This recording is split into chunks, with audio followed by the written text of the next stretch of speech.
I watched the Silver King lose his kingdom in 3 days. All because of a choice any sane businessman would call madness. But sometimes madness is the only way to stay human. These lands know pain better than joy. Every mark in the sand tells a story, but folks rarely listen. I saw this tale with my own eyes, like the crackle of a fire at night. The shadows of the past don't leave. You'd best listen close. Out here, it's the only way to survive. The town emerged from the desert like a fever dream made real. Redemption Springs hadn't existed 5 years prior. Just another stretch of scorched earth, where rattlesnakes outnumbered men 10 to 1. Then Caleb Mercer struck silver. Deep veins of it. Rich enough to make grown men weep. Rich enough to build an empire. Now the town sprawled across 3 valleys. 2,000 souls called it home. They worked Mercer's mines. Spent their wages in Mercer's stores. Drank in Mercer's saloons. Lived in houses built on Mercer's land. The Silver King, they called him. Some said it with admiration. Others with something that tasted like fear. Caleb stood on the balcony of his mansion that morning, surveying his domain. The house rose 3 stories high. Real glass windows shipped from San Francisco. Mahogany furniture brought across 2 mountain ranges. Persian rugs that cost more than most men earned in a lifetime. Everything a monument to what one man could build from nothing. He was 42 years old, lean and hard as railroad iron. Hair gone silver at the temples, though his face remained unlined. Eyes the color of winter ice that saw through lies like glass. Men said those eyes never blinked during business negotiations. Never wavered when delivering bad news. Never showed mercy to those who crossed him. Below in the streets, the town was waking. Miners heading to the shafts before dawn. Shopkeepers opening their doors. Children running to the schoolhouse he'd built with his own money. His money, his town, his empire. Everything he dreamed of as a starving boy in Chicago's gutters, now made real through sheer force of will. "Coffee, Mr. Mercer." His housekeeper appeared with a silver tray. Real silver from his own mines. He took the cup without looking at her. Servants were invisible to him. Useful but replaceable. Like every other component in the machine he'd built. "Send word to Blackstone," he said. "I want the quarterly reports by noon." The housekeeper hesitated. "Mr. Blackstone's been detained, sir. There was an incident at Mine 7. Caleb's eyes narrowed. "What kind of incident?" "A collapse, sir. 3 men trapped. Maybe 4. They're still digging." His jaw tightened. Collapses meant delays. Delays meant lost revenue. Lost revenue was unacceptable. "Tell Blackstone I want a full assessment. If it's structural failure, someone's getting fired. If it's negligence, someone's going to jail." "Yes, sir." The housekeeper retreated quickly. Everyone learned to retreat quickly from Caleb Mercer. He turned back to his view. Down in the valley, he could see Mine 7. Black smoke rising from the shaft entrance, where they'd be burning torches. Tiny figures swarming like ants. Digging.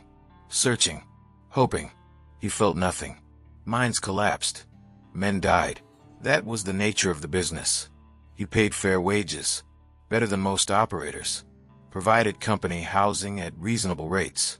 Built a hospital staffed with a real doctor from Boston. He'd done more for these people than anyone had a right to expect. Their safety was their own responsibility. His responsibility was keeping the empire running. By mid-morning, 3 bodies had been recovered. The 4th man remained buried under 2 tons of rock and timber. The rescue crew worked frantically. Caleb watched from his office window through a brass telescope. Clinical. Detached. Calculating the cost and lost production time. Blackstone arrived at noon, hat in hand, sweat staining his collar despite the cool morning. Thomas Blackstone had managed Mercer's operations for 8 years. Good at his job. Ruthlessly efficient. Exactly the kind of man Caleb valued. "Report," Caleb said without preamble. "Support beam failure in Tunnel C. 3 dead confirmed. Peterson, McCall, and young Tommy Briggs. 4th man still trapped, Daniel Cooper. He's alive. We could hear him calling. But the shaft's unstable. Engineers say it could come down completely if we keep digging." Caleb leaned back in his leather chair. Recommendation. Blackstone's face was unreadable. This was the test. The moment where lesser men let emotion cloud judgment. Seal it. Cut our losses. Keep digging and we risk more men. Risk the entire shaft system. We seal it now. We can be back in production by next week. And Cooper. Dead man either way. Just a question of how many others we lose trying to save him. Caleb nodded slowly. The mathematics were simple. One man versus potential dozens. One family's grief versus the livelihoods of hundreds who depended on the mine staying operational. Easy decision. Logical decision. The only decision a rational businessman could make. How long can Cooper survive down there? Maybe 2 days with the air pocket he's in. Could be less. And if we seal it, he suffocates. Or the next collapse finishes him quick. Either way, he's gone by tomorrow. Caleb stood and walked to the window. Down in the valley, he could see a crowd gathering. Families of the miners. Women in faded dresses. Children too young to understand why their fathers might not come home. A minister in dusty black conducting prayers. The whole pathetic theater of grief, playing out like it had played out 100 times before in mining towns across the West. Do we know anything about Cooper? Blackstone consulted his notes. Family man. Wife and 4 kids. Oldest is 12. Been with us 3 years. Good worker. No complaints. Never caused trouble. Does he owe the company store? About $40. Not excessive. Caleb calculated quickly. 1 worker. Replaceable within days. Small outstanding debt that could be written off or collected from the widow through extended payment plans. For children who might work the mines themselves in another few years. All factors that should make the decision even easier. But something nagged at him. Some old memory stirring in the parts of himself he'd thought long dead. What's the widow look like? He asked the question without thinking, without understanding why it mattered. Blackstone blinked. Sir, the wife. What's she like? I don't know, sir. Woman. Mid-30s probably. Like any other miner's wife. Caleb turned from the window. I want to meet her. Sir, the wife. Mrs. Cooper. Have her brought to my office. Blackstone's confusion was evident. Mr. Mercer, I don't pay you to think about my personal decisions, Blackstone. Bring her here. Now. 20 minutes later, they brought her. She stood in the doorway of his office, like a condemned prisoner awaiting sentence. Thin, work-worn, dress mended so many times the original fabric was barely visible. Hair pulled back severe from a face that might have been pretty 20 years and a lifetime of hardship ago. But her eyes blazed with something fierce and unbroken. Mrs. Cooper, Caleb said, please sit. She remained standing, defiant. I'll stand, Mr. Mercer. He gestured for Blackstone to leave. The manager hesitated, then obeyed. The door closed with a soft click. Silence filled the space like smoke. You know why you're here? I can guess.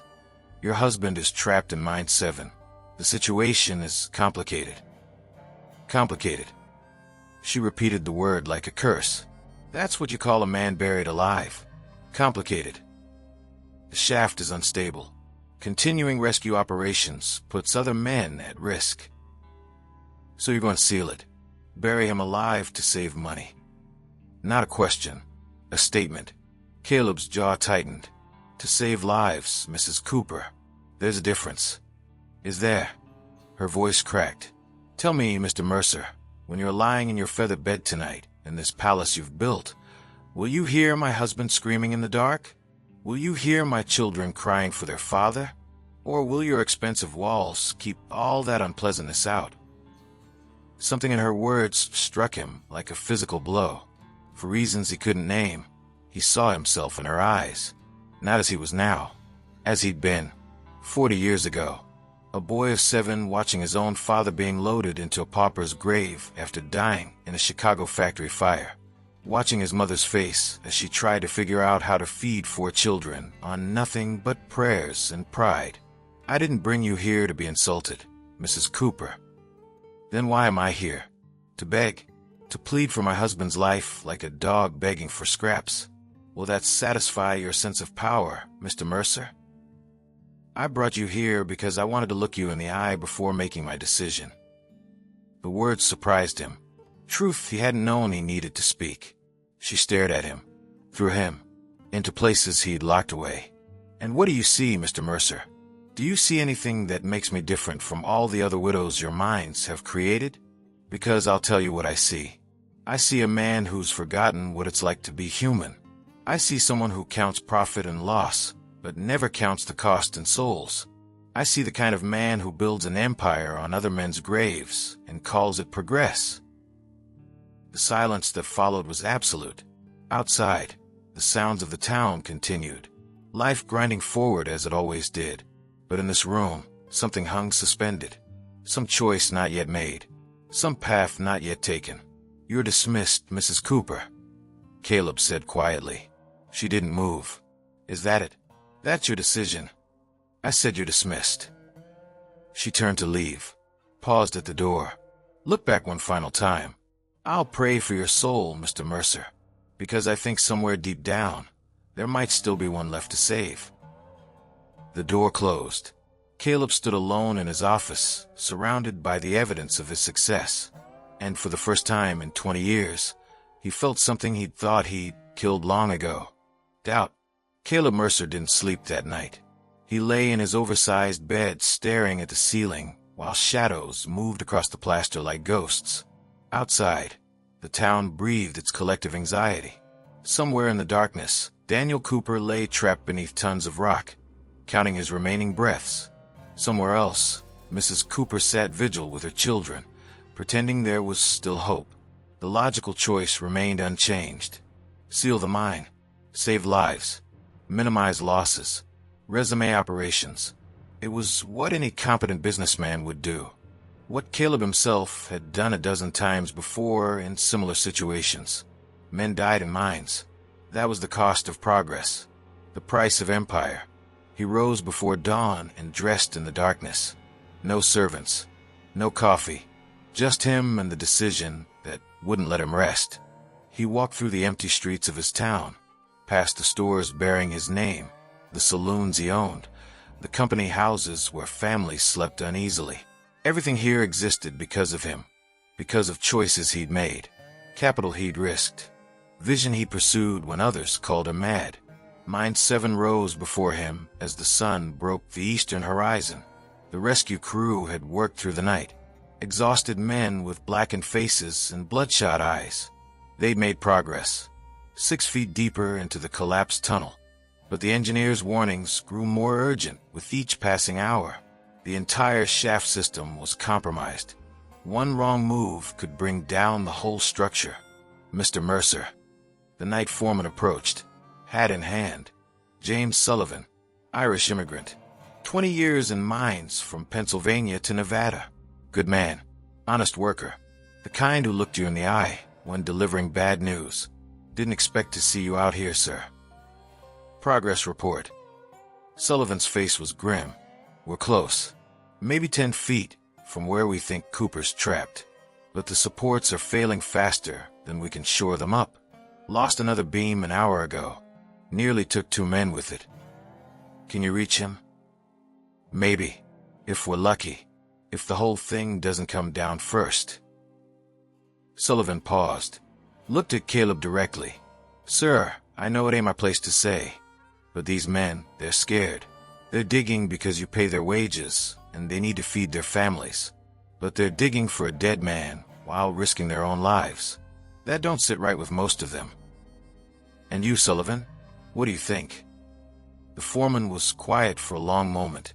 I think Daniel Cooper has 4 kids who deserve a father. But I also think those other men have families too. I think sometimes there ain't no good choices, just lesser evils. Caleb nodded slowly. Get some rest, Sullivan. I'll make the call by noon. He walked to the mine entrance, stood at the edge of the shaft where torchlight flickered against rock walls that descended into darkness. Somewhere down there, a man was dying, slowly, aware of his fate, calling out to rescuers who might never reach him in time. What was Cooper thinking in those final hours? Was he praying, cursing, making peace with the end? Or was he still hoping for a miracle that would never come? Caleb had built his empire on ruthless calculation, on the ability to make hard choices without sentiment clouding judgment. He'd fired men for incompetence without a second thought, foreclosed on debts when payments came late, crushed competitors who threatened his market share. Every decision designed to strengthen his position, to build something that would last beyond his own mortality. But Mrs. Cooper's words echoed in his mind. "Do you see anything that makes me different from all the other widows your minds have created?" How many widows had he created? He'd never counted, never wanted to know. Men died in industrial accidents. That was the nature of progress, the cost of building civilization in the wilderness. Someone had to take the risks. Someone had to make the difficult choices. And someone had to bear the weight of those choices without flinching. But why did it have to be him? The question surprised him, shocked him really, because for 20 years he'd never questioned his role, never doubted his right to make these decisions. He was the Silver King, the man who transformed empty desert into thriving enterprise, the architect of prosperity for thousands who'd found work and purpose in his mines. He'd earned his authority through vision and determination and sheer force of will. Yet standing at the mouth of Mine 7, as dawn light painted the valley gold, he felt something he'd never experienced before. Uncertainty. Not about the mathematics of the decision. Those remained crystal clear.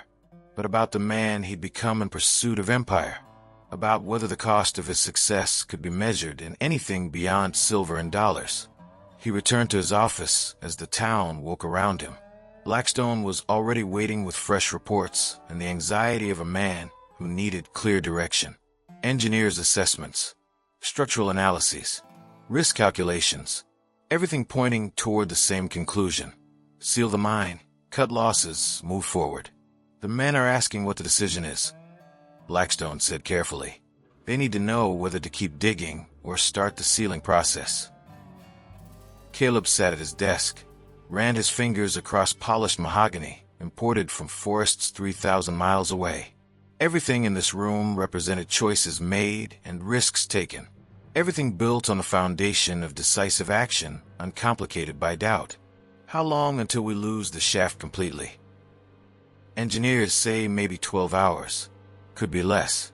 Every minute we keep working increases the danger exponentially. And if we seal it now, we can begin stabilization immediately. Be back in partial production within a week. Full production in 2.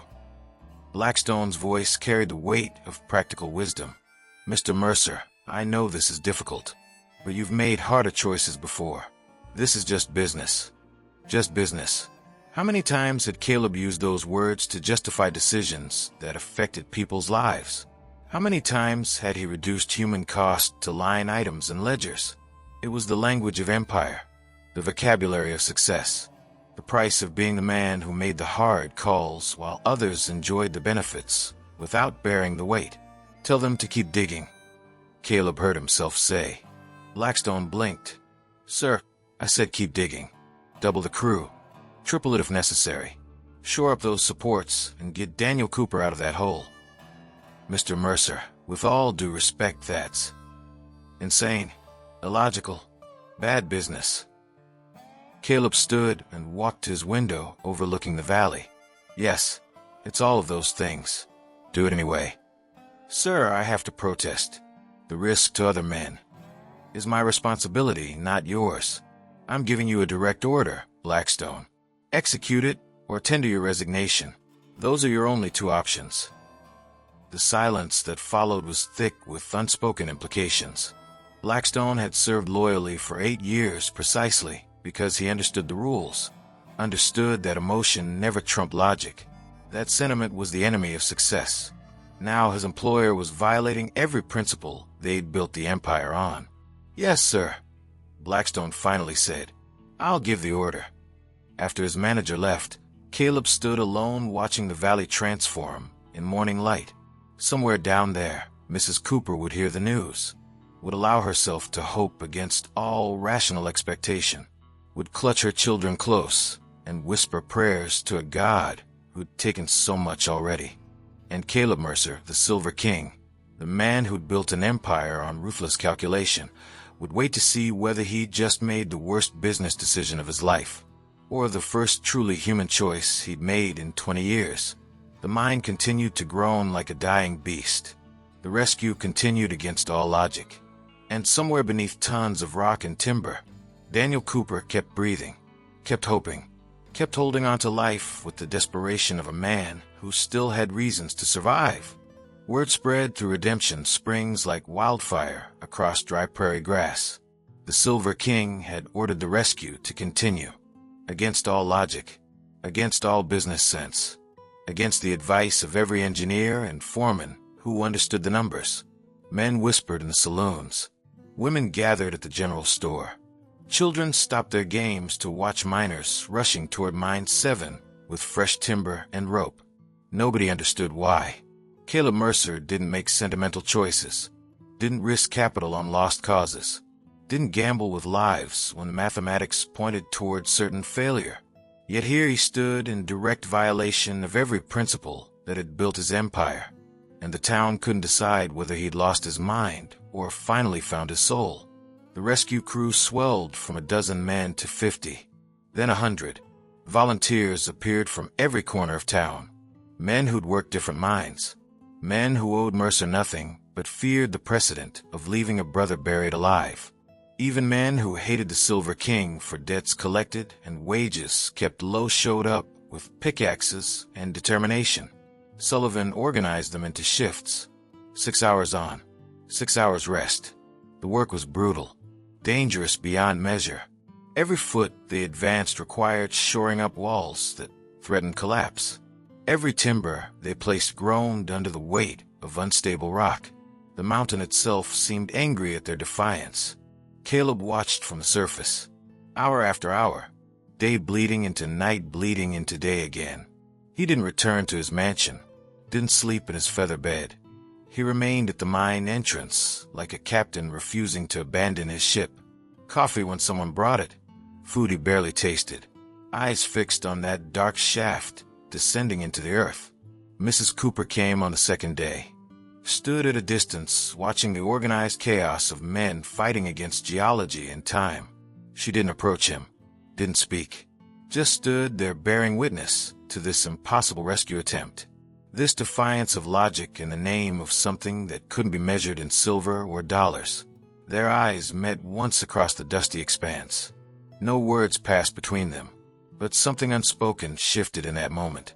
Some acknowledgement that this choice had changed everything, that whether Daniel Cooper lived or died, Caleb Mercer would never be the same man who'd built his empire on ruthless calculation.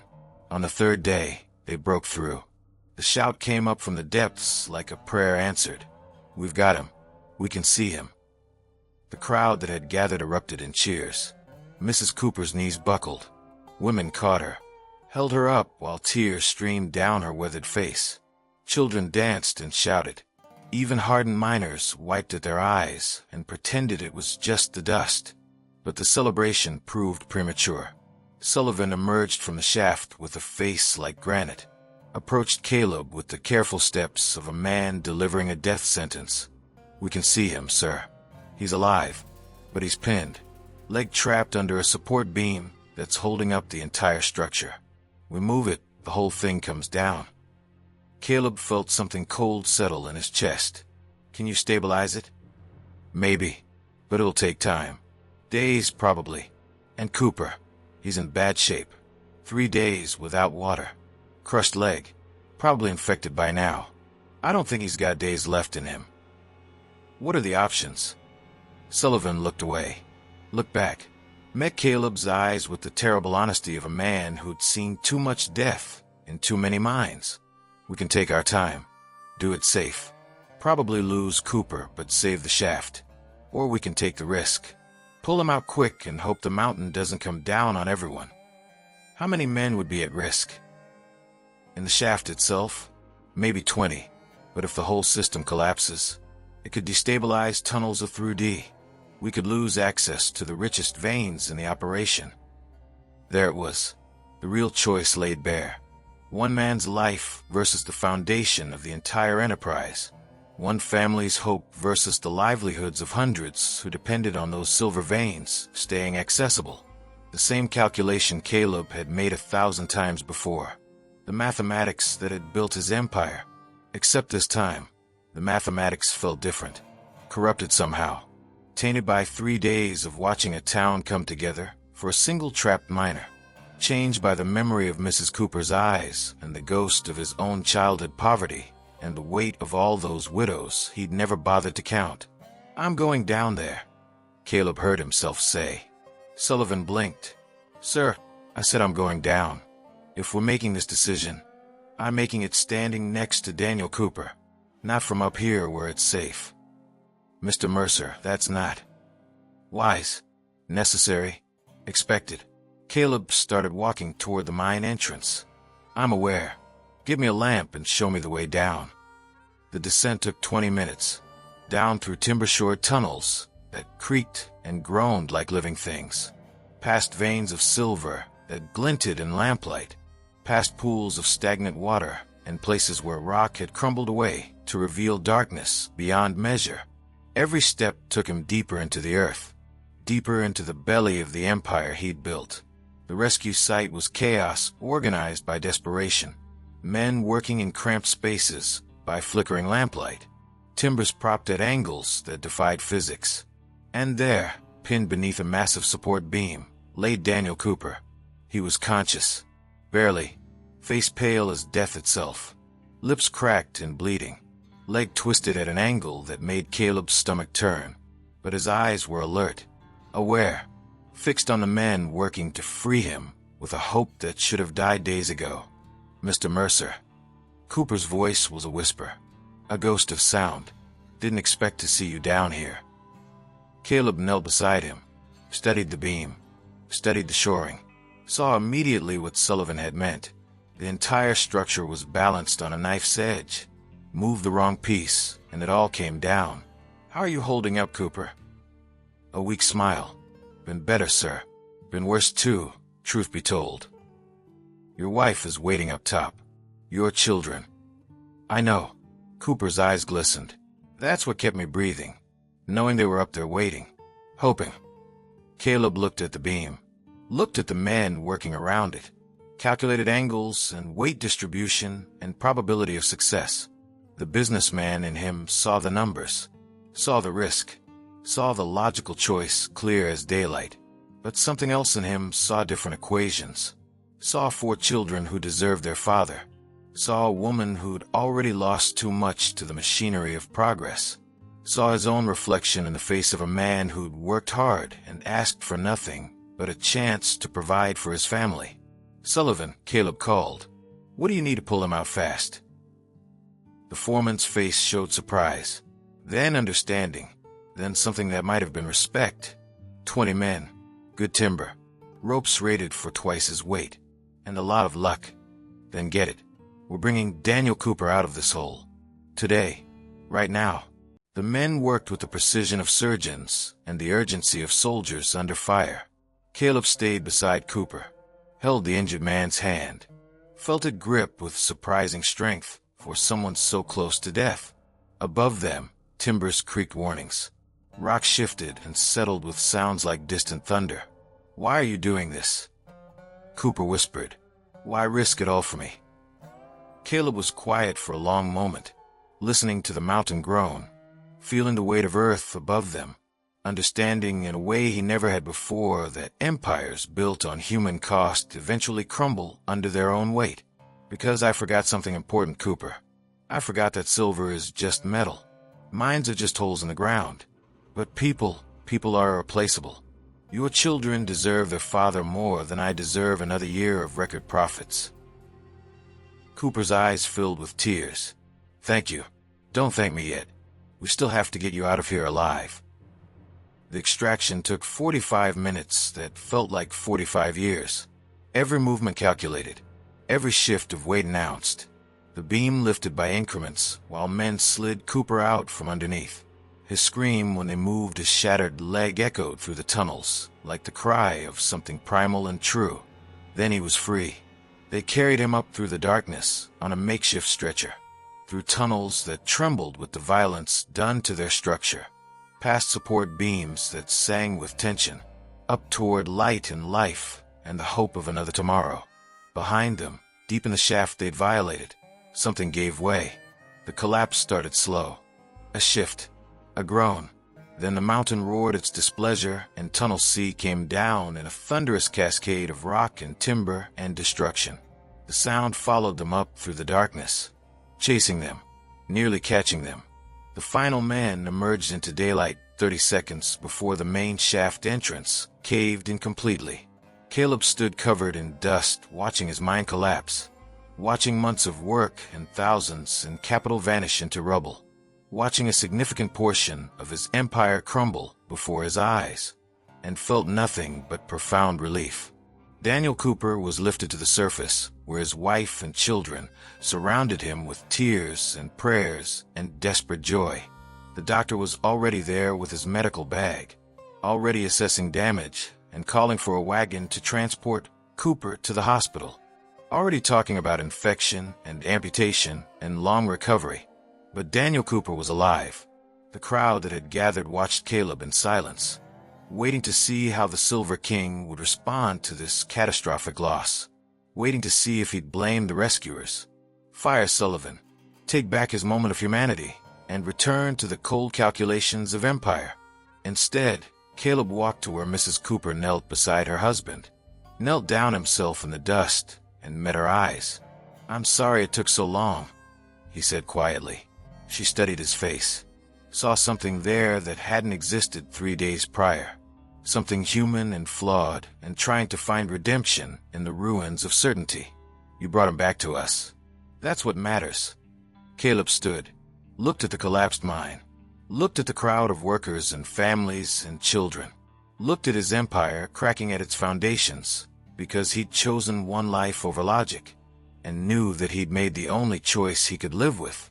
Whatever came next, he'd face it as a different man than he'd been, not the Silver King who built empires on ruthless calculation, but someone learning finally that the true measure of a man isn't what he builds, it's what he's willing to sacrifice when the weight of being human becomes too heavy to ignore. But what price did Caleb truly pay for his choice? Did his empire crumble to dust, or did something greater rise from the ruins? And most importantly, did Daniel Cooper survive? Find out in part 2.